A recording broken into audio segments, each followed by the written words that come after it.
Do you ever design traps in your head? Wait, are you... Okay, is this like a real thing, or are you trying to make me out to be Jigsaw? Like a pit full of used syringes or something like that?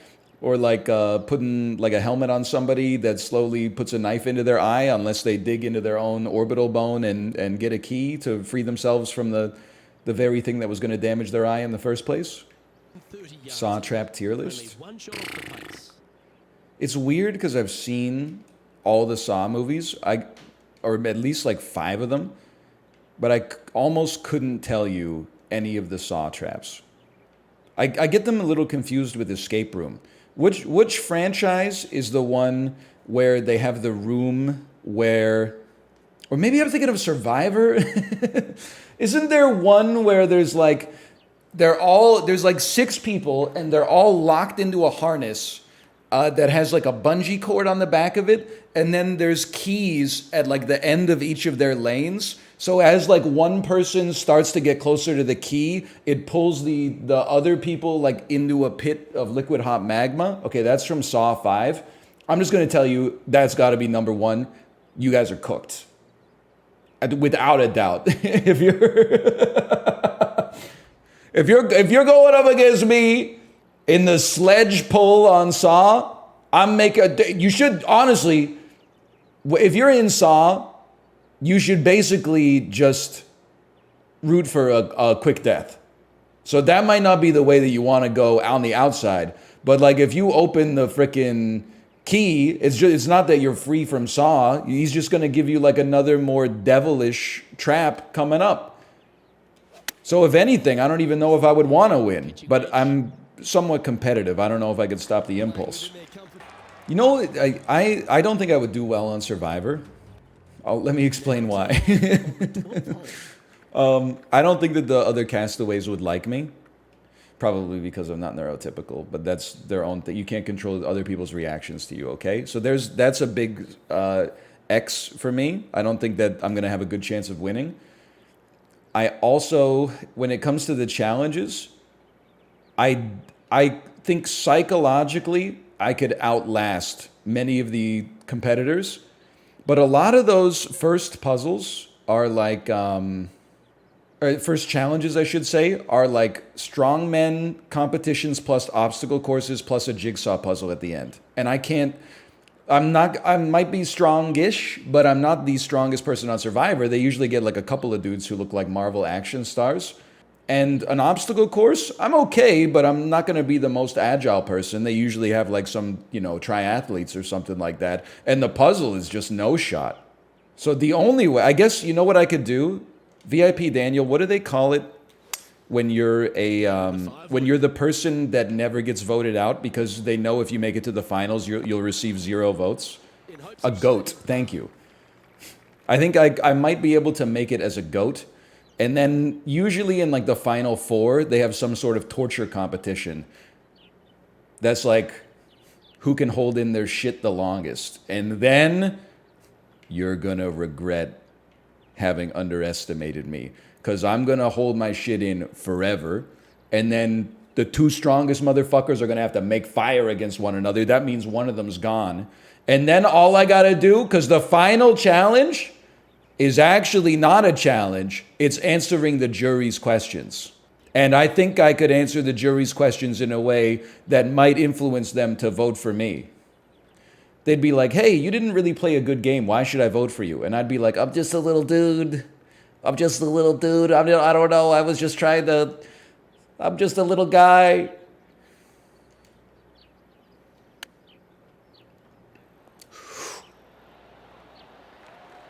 Oh, that's the most beautiful shot I've ever made. It's crazy. Let's have one more look at that shot. It's an insane shot. What about the physical aspect of Survivor? This will sound like copium, but like the day-to-day drudgery of Survivor, I think I could do okay. Because I can tolerate some degree of suffering. I'm not like that customer from Jay Willie's on Kitchen Nightmares who started crying because she got sourdough bread instead of a hamburger bun. I would be like, whoa, bread burger. Lol, you guys seeing this? Like, it would be worth losing the bun in order to get the story. That's how I feel about it. So as long as we were all suffering, I think I could keep morale up. You'd be looking like Larry from the Three Stooges. There's been bald contestants on Survivor before, and they do, like, in a month, I would not be looking like Elliot Spitzer, okay? You would definitely see my hairline, but it wouldn't be like George Costanza. How do you think you would do on Jersey Shore? Well, it's not a competition, right? Jersey Shore is just people existing. I think I would probably do badly on Jersey Shore. I think I would not get along with the people on the show, and I think the audience would hate me. And I wouldn't make sense to me, because I would be like, I thought the audience also hated the people on the show, and they'd be like, we do, but like not the same way that you do. And I'd be like, oh, come on. How about The Amazing Race? Honest question, or honest assessment of all of the shows, all the reality shows, and I'm not saying I would win. For me personally, the best chance for me to win would be The Amazing Race. I'm not saying I would win The Amazing Race. All I'm saying is, like, I'm pretty good at traveling, honestly. I can do enough planning to set a framework, like a plan to get somewhere, but then not be like so married to the plan that if something goes wrong, I have like an emotional breakdown, and then like I can't do like an obstacle course to throw an axe at a bullseye to get an envelope that tells me where my next destination is.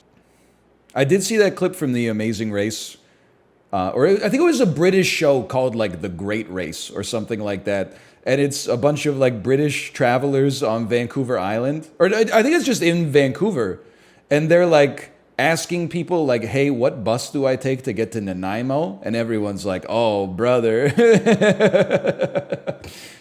They're like, well, there's not really like a bus that goes there. You have to take you could take like a taxi, and then there's a ferry, and then when you get off the ferry, you could take it. Oh, they're going to Prince George. That's right.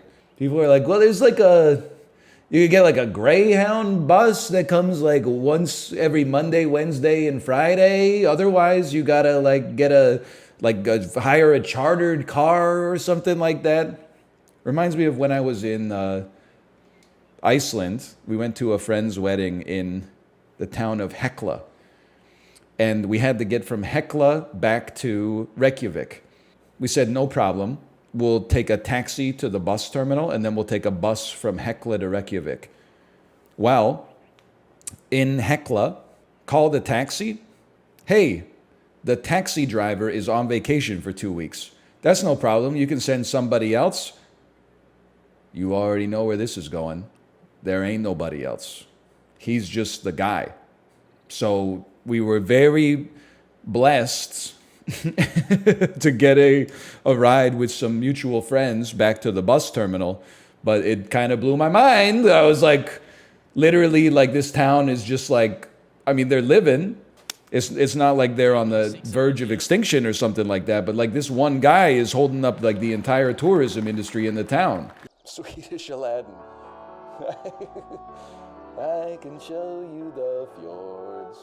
Colt Boulard with lingonberries, Henrik Daniel Sundin Elias Pettersson, Matt Sundin, A Whole New World. Sorry.